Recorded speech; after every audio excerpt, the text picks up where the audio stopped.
نحمده ونصلي على رسوله الكريم اما بعد فاعوذ بالله من الشيطان الرجيم بسم الله الرحمن الرحيم رب اشرح لي صدري ويسر لي امري واحلل عقدة من لساني يفقهوا قولي۔ السلام علیکم ورحمۃ اللہ وبرکاتہ۔ ناظرین، پروگرام دعا کیجئے کے ساتھ آپ کی خدمت میں حاضر ہیں۔ آج ہم انشاءاللہ تسبیحات اور ان کی اہمیت کے بارے میں گفتگو کریں گے کہ اللہ سبحانہ وتعالی کی تسبیح کرنے کا کیا فائدہ ہے۔ اس بارے میں ایک حدیث آتی ہے، ابو ذر رضی اللہ عنہ نے عرض کیا، یا رسول اللہ صلی اللہ علیہ وسلم، میرے ماں باپ آپ پر قربان، اللہ عز و جل کو کون سا کلام زیادہ پسند ہے؟ آپ نے فرمایا، جو اللہ تعالیٰ نے اپنے فرشتوں کے لیے پسند کر رکھا ہے، سبحان ربی و بحمدہ، سبحان ربی و بحمدہ۔ حقیقت یہ ہے کہ ساری مخلوق اللہ تعالیٰ کی تسبیح بیان کر رہی ہے۔ قرآن مجید میں آتا ہے، تسبح لہ السماوات السبع والارض ومن فیہن وَإِن مِّن شَيْءٍ إِلَّا يُسَبِّحُ بِحَمْدِهِ وَلَكِن لَّا تَفْقَهُونَ تَسْبِيحَهُمْ إِنَّهُ كَانَ حَلِيمًا غَفُورًا۔ ساتوں آسمان اور زمین اور جو کچھ ان میں ہے سب اس کی تسبیح کر رہے ہیں، بلکہ کوئی بھی چیز ایسی نہیں جو اس کی حمد کے ساتھ اس کی تسبیح نہ کر رہی ہو، لیکن تم ان کی تسبیح کو سمجھتے نہیں، کیونکہ ہر ایک کا اپنا اپنا انداز ہے۔ وہ بڑا بردبار اور معاف فرمانے والا ہے۔ سورۃ النور میں بھی اللہ سبحانہ وتعالیٰ فرماتے ہیں، أَلَمْ تَرَ أَنَّ اللَّهَ يُسَبِّحُ لَهُ مَنْ فِي السَّمَاوَاتِ وَالْأَرْضِ وَالطَّيْرُ صَافَّاتٍ كُلٌّ قَدْ عَلِمَ صَلَاتَهُ وَتَسْبِيحَهُ وَاللَّهُ عَلِيمٌ بِمَا يَفْعَلُونَ۔ کیا تم دیکھتے نہیں کہ آسمانوں اور زمین میں جو کچھ ہے اور فضا میں پر پھیلائے ہوئے پرندے سبھی کے سب یہ اللہ کی تسبیح کر رہے ہیں۔ ہر مخلوق کو اپنی نماز اور تسبیح کا طریقہ معلوم ہے، اور اللہ اسے خوب جاننے والا ہے جو وہ کرتے ہیں۔ بہت ہی خوبصورت آیت ہے جس سے یہ پتہ چلتا ہے کہ نمبر ایک، ساری مخلوق تسبیح کر رہی ہے، سب اللہ کے ذکر میں مشغول ہیں، ایک ذرے سے لے کر بڑے بڑے ستارے اور سیارے۔ اور پھر خصوصاً پرندوں کی بات کی گئی، یعنی زمین اور آسمان کی مخلوق تو کر ہی رہی ہے تسبیح، لیکن ان دونوں کے درمیان جو پرندے اڑتے ہوئے نظر آ رہے ہیں، اور بعض اوقات صفوں کی شکل میں، یعنی صف باندھے ہوئے یا پر پھیلاتے ہوئے اور سکیڑتے ہوئے یا اڑتے ہوئے، سب مل کر یا اکیلے اکیلے، یہ سب اللہ سبحانہ وتعالیٰ کی پاکی بیان کرتے ہیں۔ ویسے بھی آپ نے دیکھا ہوگا کہ صبح اور شام کے اوقات میں بڑے بڑے درختوں پر بیٹھے ہوئے ہزاروں کی تعداد میں پرندے یک زبان ہو کر اللہ سبحانہ وتعالیٰ کی تسبیح کر رہے ہوتے ہیں، ذکر کر رہے ہوتے ہیں۔ فرمایا یہ سب اللہ کی تسبیح کرتے ہیں۔ تیسری بات یہ فرمائی گئی کہ ہر مخلوق کو اپنی نماز اور تسبیح کا طریقہ معلوم ہے۔ کس قدر دلچسپ اور خوبصورت بات ہے کہ پرندہ ہو یا چیونٹی ہو یا کوئی بڑے سے بڑا جانور ہو یا ستارہ اور سیارہ ہو، ہر ایک کو تسبیح بھی معلوم ہے، یعنی اللہ کا ذکر کیسے کرنا ہے، اور یہ بھی معلوم ہے کہ اس کا کام کیا ہے، وہ کیوں پیدا کیا گیا ہے، یعنی اس کو اپنے مقصد زندگی کا بھی معلوم ہے، اور پھر اللہ تعالیٰ کی عبادت اور اطاعت کے طریقے کیا ہیں، اس کے لیے کون سی راہیں مقرر کر دی گئی ہیں، یہ بھی اس کو خوب معلوم ہے۔ تو اس میں حیرت کی بات یہ ہے کہ اگر ساری مخلوق یہ جانتی ہے تو پھر انسان کا انجان بننا اس کے لیے کس قدر خطرناک ہے۔ اللہ تعالیٰ نے سب کچھ انسان کے لیے پیدا کیا، اور وہ ساری چیزیں انسان کی خدمت میں خوب لگی ہوئی ہیں، لیکن انسان کو جس کے لیے پیدا کیا گیا، انسان اس مقصد کو بھول گیا اور اپنے رب سے غافل ہو گیا. تو اس لیے اگر ہم تسبیح نہیں کریں گے تو ہم ساری کائنات سے الگ ہو جائیں گے. وہ سب تو اللہ کے وفادار، فرما بردار، تسبیح گزار، اور ہم اللہ سے غافل. یہ دل کیسے گوارا کر سکتا ہے؟ اس لیے زیادہ سے زیادہ اللہ سبحانہ و تعالیٰ کی تسبیح کرنی چاہیے. ایک حدیث سے یہ بھی پتہ چلتا ہے کہ چیونٹیاں بھی اللہ کی تسبیح کرتی ہیں. جب ایک موقع پر کسی نے چیونٹیوں کو جلا دیا تو اللہ سبحانہ و تعالیٰ نے ان سے یہی کہا کہ تم نے گروہوں میں سے ایک ایسے گروہ کو جلا دیا جو اللہ کی تسبیح بیان کرتا ہے، اور ویسے بھی آگ کا عذاب اللہ کے سوا کسی اور کو دینے کا حق نہیں. پھر اسی طرح جو کھانا ہم کھاتے وہ بھی اللہ کی تسبیح کرتا ہے. عبداللہ بن مسعود رضی اللہ عنہما بیان کرتے ہیں کہ ہم آپ صلی اللہ علیہ وسلم کے زمانے میں کھاتے وقت کھانے کی تسبیح سنتے تھے، یعنی نبی صلی اللہ علیہ وسلم سنوا سکتے تھے کہ کس طرح کھانا تسبیح کر رہا ہے. پھر اسی طرح فرشتے بھی اللہ تعالیٰ کی تسبیح کرتے ہیں، جس کا وہ اقرار خود کر رہے تھے کہ وَنَحْنُ نُسَبِّحُ بِحَمْدِكَ وَنُقَدِّسُ لَكَ، کہ ہم تیری حمد کے ساتھ تیری تسبیح کرتے ہیں اور تیری پاکی بیان کرتے ہیں.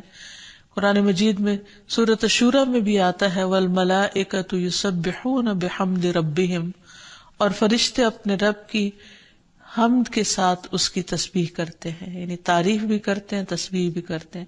تسبیح کا مطلب ہوتا ہے اللہ تعالیٰ کو ہر عیب اور نقص سے پاک قرار دینا، اور حمد ہوتا ہے اللہ تعالیٰ کی تعریف بیان کرنا، یعنی اس کی خوبیوں پر اور اس کے کمالات پر اس کی تعریف کرنا. پھر اسی طرح وہ فرشتے جو عرش کو اٹھائے ہوئے ہیں وہ بھی اللہ تعالیٰ کی تسبیح کرتے رہتے ہیں. الذین یحملون العرش ومن حولہ یسبحون بحمد ربہم، جو فرشتے عرش اٹھائے ہوئے ہیں اور جو اس کے ارد گرد ہیں سب اپنے پروردگار کی حمد کے ساتھ اس کی تسبیح کرتے ہیں. ایک اور جگہ پر آتا ہے وَتَرَى الْمَلَائِكَةَ حَافِّينَ مِنْ حَوْلِ الْعَرْشِ يُسَبِّحُونَ بِحَمْدِ رَبِّهِمْ. نیز اس دن آپ دیکھیں گے، یعنی قیامت کے دن، کہ فرشتے عرش کے گرد حلقہ باندھے اپنے پروردگار کی تعریف کے ساتھ تسبیح کر رہے ہیں. پھر اسی طرح بعض مواقع پر جب وحی نازل ہوئی تو نزول وحی کے وقت حاملین عرش سے لے کر تمام انسانوں کے فرشتوں نے تسبیح کی، یعنی انسان کی ہدایت کے لیے اتنی بہترین کتاب اتاری جا رہی تھی. اور تسبیح فرشتوں کی خوراک بھی ہے، یعنی جیسے ہم انسان کھانا پینا کرتے ہیں اسی طرح فرشتوں کو کسی مادی چیز کے کھانے کی ضرورت نہیں ہوتی، وہ ان کی تسبیح جو ہے وہی خوراک ہے. اس بارے میں حضرت عائشہ کہتی ہیں کہ میں نے نبی صلی اللہ علیہ وسلم سے پوچھا کہ دجال کے زمانے میں ایمان والوں کا کھانا کیا ہوگا، یعنی اتنا فتنے کا دور ہوگا اور ہر شخص چھپ جائے گا اور چاہے گا کہ وہ اس فتنے سے بچ جائے، تو پھر وہ کیا کھائے گا؟ آپ نے فرمایا جو فرشتوں کا ہے، یعنی تسبیح، تکبیر، تحمید، تحلیل، یعنی اللہ تعالیٰ کی حمد و ثنا کرنا، اللہ کا ذکر کرنا. اور تسبیح کیوں نہ کی جائے؟ کیونکہ اللہ سبحانہ تعالیٰ نے قرآن مجید میں اپنے حبیب محمد صلی اللہ علیہ وسلم کو بارہا تسبیح بیان کرنے کا حکم دیا ہے. فرمایا فسبح باسم ربک العظیم، سو اپنے بہت عظمت والے رب کے نام کی تسبیح کیا کریں. پھر ہے سبح اسم ربک الاعلی، اپنے رب کے نام کی تسبیح کریں جو سب سے بلند ہے. پھر ہے فسبح بحمد ربک وکن من الساجدین، پس اپنے رب کی حمد کے ساتھ تسبیح کریں اور سجدہ کرنے والوں میں سے ہو جائیں. پھر نبی صلی اللہ علیہ وسلم کو ایک اور جگہ پر صبح و شام اللہ تعالیٰ کی تسبیح کرنے کا حکم دیا گیا. سورۃ طٰہٰ میں اللہ تعالیٰ فرماتے ہیں سو اس پر صبر کرو جو وہ کہتے ہیں، اور سورج طلوع ہونے سے پہلے اور اس کے غروب ہونے سے پہلے اپنے رب کی حمد کے ساتھ تسبیح کرو، اور رات کے کچھ اوقات میں بھی پس تسبیح کرو، اور دن کے کناروں میں بھی، تاکہ تم خوش ہو جاؤ. یعنی خوشی کا راز، اطمینان اور سکون کا راز اللہ تعالیٰ کی تسبیح کرنے میں ہے، جو ذکر کا ایک بہترین طریقہ ہے.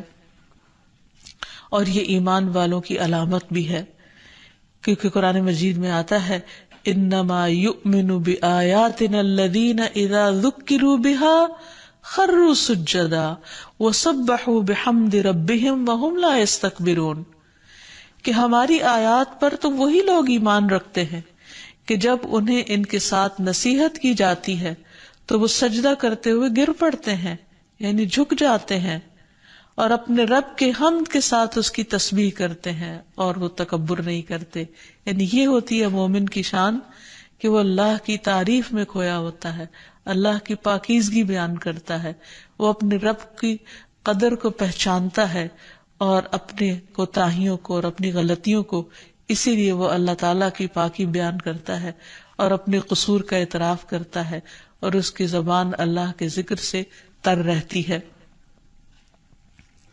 پھر اسی طرح یہ ہے کہ تسبیح تمام مخلوق کے رزق کی کنجی بھی ہے.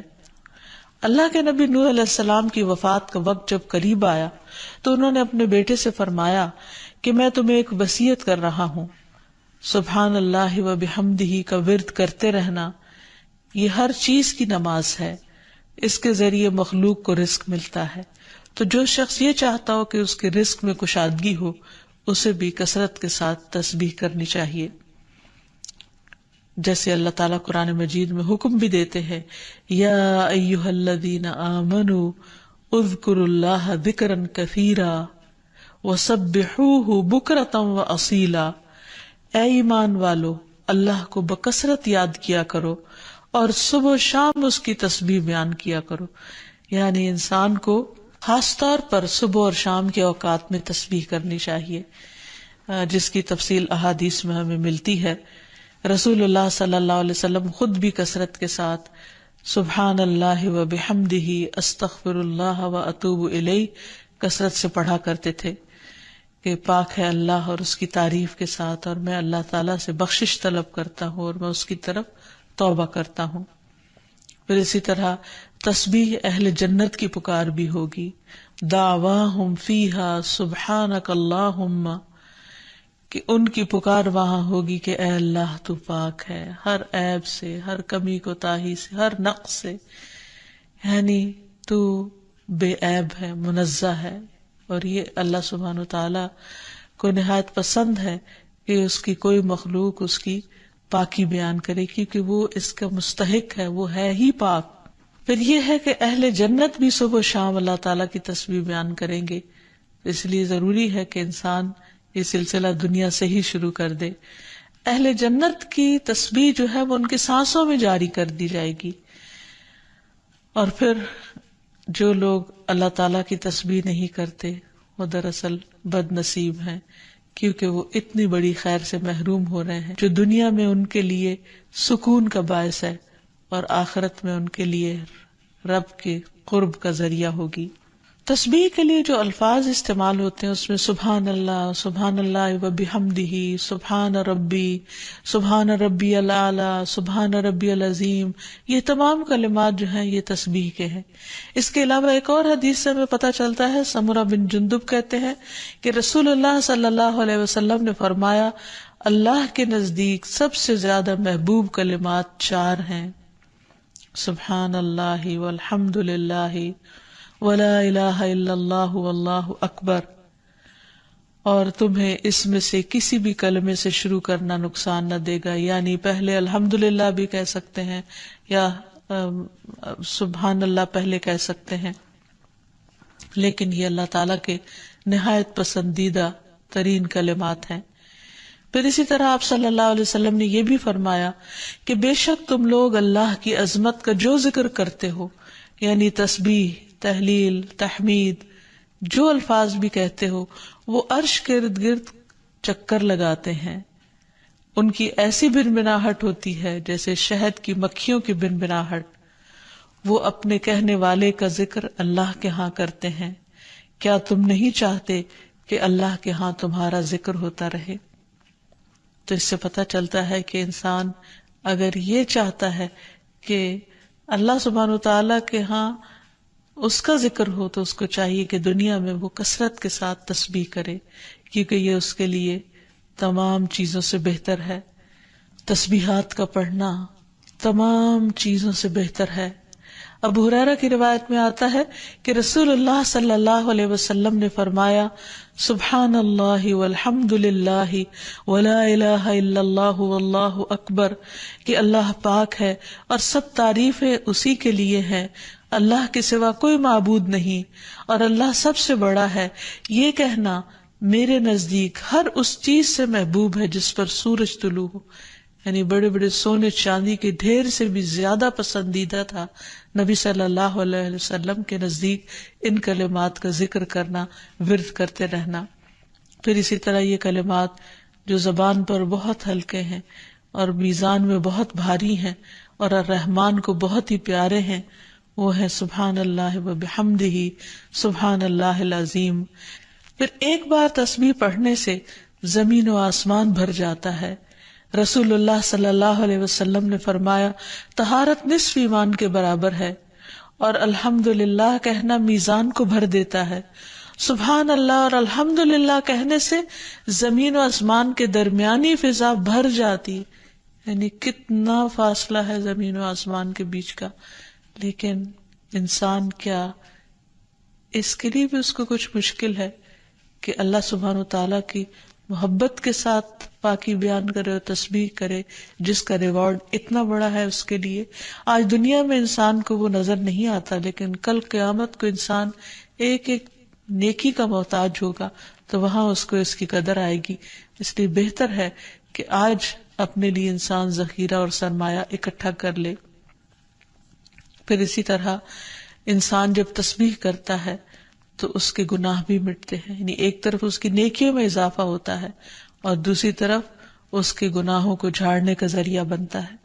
انس رضی اللہ عنہ کہتے ہیں کہ رسول اللہ صلی اللہ علیہ وسلم ایک ایسے درخت کے پاس سے گزرے جس کے پتے سوکھ چکے تھے، آپ نے اس پر لاٹھی ماری تو اس کے پتے جھڑنے لگے، پھر آپ نے فرمایا، الحمدللہ وسبحان اللہ ولا الہ الا اللہ واللہ اکبر سے اسی طرح گناہ جھڑتے ہیں جس طرح اس درخت کے پتے جھڑے ہیں۔ پھر اسی طرح یہ 100 اونٹوں سے افضل عمل ہے۔ نبی صلی اللہ علیہ وسلم نے فرمایا، جس نے سورج طلوع ہونے اور اس کے غروب ہونے سے قبل 100 بار سبحان اللہ کہا تو یہ اس کے لیے 100 اونٹوں سے بہتر ہے، یعنی اتنی بڑی کمائی اور نیکیوں کا اتنا بڑا ذخیرہ ہے۔ پھر اسی طرح تسبیح کے کچھ اور کلمات ہیں کہ جن سے آسمان کے دروازے کھل جاتے ہیں۔ ابن عمر کہتے ہیں کہ ہم رسول اللہ صلی اللہ علیہ وسلم کے ساتھ نماز پڑھ رہے تھے کہ جماعت میں سے ایک آدمی نے کہا، اللہ اکبر کبیرہ والحمد للہ کثیرہ وسبحان اللہ بکرۃ واصیلا، تو رسول اللہ صلی اللہ علیہ وسلم نے فرمایا، اس طرح کے کلمات کہنے والا کون ہے؟ جماعت میں سے ایک آدمی نے عرض کیا، اے اللہ کے رسول، میں ہوں۔ آپ نے فرمایا کہ مجھے تعجب ہوا کہ اس کے لیے آسمان کے دروازے کھولے گئے۔ ابن عمر فرماتے ہیں کہ میں نے ان کلمات کو پھر کبھی نہیں چھوڑا جب سے اس کے بارے میں نے رسول اللہ صلی اللہ علیہ وسلم کو یہ فرماتے ہوئے سنا، کیا کہ اس شخص کے لیے آسمان کے دروازے کھول دیے گئے، یعنی ان کلمات کے پڑھنے کی وجہ سے۔ پھر تسبیحات کا پڑھنا جنت میں درخت لگانے کا سبب بنتا ہے۔ پھر اسی طرح انسان کے تمام جوڑوں کا صدقہ ہر روز اس پر واجب ہو جاتا ہے، اور یہ تسبیحات اس کے لیے ہر جوڑ سے صدقے کا باعث بنتی ہیں۔ پھر یہ ہے کہ تسبیحات عمر میں اضافے کا ذریعہ بھی بنتی ہیں۔ نبی صلی اللہ علیہ وسلم نے فرمایا، اللہ کے نزدیک اس مومن سے افضل کوئی نہیں جسے حالت اسلام میں لمبی عمر دی گئی ہو، اس کی تسبیح و تکبیر اور تحلیل کی وجہ سے۔ پھر اسی طرح انسان کے لیے یہ تسبیحات محرومی سے بچاؤ کا ذریعہ بھی ہیں۔ رسول اللہ صلی اللہ علیہ وسلم نے فرمایا، کچھ دعائیں ایسی ہیں جن کو 100 مرتبہ پڑھنے والا کبھی محروم نہیں ہوتا۔ سبحان اللہ والحمد للہ ولا الہ الا اللہ واللہ اکبر، یعنی جب انسان کو کوئی حاجت ہو، کوئی ضرورت ہو، کوئی مشکل ہو، کوئی پریشانی ہو، تو اللہ سبحانہ وتعالیٰ کا ان الفاظ کے ساتھ ذکر کرنا شروع کر دے، تسبیح کرنا شروع کر دے، کیونکہ یہ باقی رہنے والی نیکیاں ہیں اور دنیا میں بھی انسان کو فائدہ دیتی ہیں اور آخرت میں بھی انسان کے لیے آگ سے بچاؤ کا ذریعہ ہے۔ حدیث میں آتا ہے رسول اللہ صلی اللہ علیہ وسلم نے فرمایا اپنا بچاؤ حاصل کر لو۔ صحابہ نے عرض کیا اللہ کے رسول کیا دشمن آ گیا؟ آپ نے فرمایا نہیں، لیکن جہنم سے تمہارا بچاؤ سبحان اللہ والحمد للہ ولا الہ الا اللہ واللہ اکبر سے ہے، اور یہی کلمات باقیات صالحات ہیں۔ پھر اسی طرح دل کی گھٹن اور سینے کی تنگی کا علاج بھی تسبیح میں ہے۔ پریشانی، ڈر اور خوف کو دور کرنے کا ذریعہ بھی تسبیحات ہیں۔ تو ہر موقع کی مناسبت سے انسان کو تسبیح کرتے رہنا چاہیے۔ جب نعمت کی تکمیل ہو، جیسے نبی صلی اللہ علیہ وسلم نے جب اپنا مشن مکمل کر لیا اور اللہ سبحانہ و تعالی نے ان کی گواہی دے دی کہ ان کا کام پورا ہو چکا ہے، تو اس وقت یہ سورت نازل ہوئی اذا جاء نصر اللہ والفتح ورأیت الناس يدخلون فی دین اللہ افواجا فسبح بحمد ربک واستغفر انہ کان توابا۔ جب اللہ کی مدد اور فتح آ جائے اور تو لوگوں کو دیکھے کہ وہ اللہ کے دین میں فوج در فوج داخل ہو رہے ہیں، تو اپنے رب کی حمد کے ساتھ تسبیح کرو اور اس سے بخشش مانگو، بے شک یقیناً وہ بڑا توبہ قبول کرنے والا ہے۔ پھر اسی طرح یہ ہے کہ انسان کو صبح و شام سبحان اللہ و بحمدہ کی تسبیح کرنی چاہیے۔ جو ایسا کرے اس کے تمام گناہ معاف کر دیے جاتے ہیں، خاص سمندر کی جھاگ برابر ہی کیوں نہ ہو۔ پھر خصوصاً فجر کے بعد انسان 3 بار یہ کلمات پڑھے، سبحان اللہ و بحمدہ عدد خلقہ ورضا نفسہ وزنۃ عرشہ ومداد کلماتہ۔ اللہ کی تعریف اور اسی کی پاکی ہے، اس کی مخلوق کی تعداد کے برابر، اس کی رضا اور اس کے عرش کے وزن اور اس کے کلمات کی سیاہی کے برابر، یعنی اللہ سبحانہ وتعالیٰ کی تعریف ہر چیز سے زیادہ۔ پھر اسی طرح یہ ہے کہ فجر کے بعد اور عصر کے بعد خصوصی طور پر تسبیح کا وقت ہوتا ہے اور ساری مخلوق اس وقت تسبیح میں مشغول ہوتی ہے۔ پھر رکوع اور سجدوں میں اللہ تعالیٰ کی تسبیح بیان کرنی چاہیے۔ نماز کے بعد تسبیحات فاطمہ پڑھنی چاہیے۔ سوتے وقت وہ تسبیحات پڑھنی چاہیے جو نبی صلی اللہ علیہ وسلم نے حضرت فاطمہ کو سکھائی تھی۔ پھر اسی طرح نبی صلی اللہ علیہ وسلم رات کو جب تک نیند نہیں آتی تھی مسلسل تسبیح کرتے رہتے تھے۔ پھر اسی طرح قرآن مجید پڑھتے ہوئے جو آیات آپ کو خوش کرتی ان پر آپ اللہ سبحانہ وتعالیٰ کی تسبیح بیان کرتے۔ پھر اسی طرح بجلی کڑکنے پر یسبح الرعد بحمدہ والملائکۃ من خیفتہ کا پڑھنا۔ پھر بلندی سے اترتے وقت سبحان اللہ کی تسبیح کرنا۔ پھر جب کوئی چیز انسان کو فیسینیٹ کرے، تعجب ہو، کوئی چیز حیران کرے یا اچھی معلوم ہو، اس وقت سبحان اللہ کہنا۔ یہ تمام چیزیں سنت سے ثابت ہیں۔ اللہ تعالیٰ سے دعا ہے کہ وہ ہمیں ان لوگوں میں شامل کر لے جو اس کی تسبیح کرنے سے محبت رکھتے ہیں۔ وآخر دعوانا ان الحمد للہ رب العالمین۔ السلام علیکم ورحمۃ اللہ وبرکاتہ۔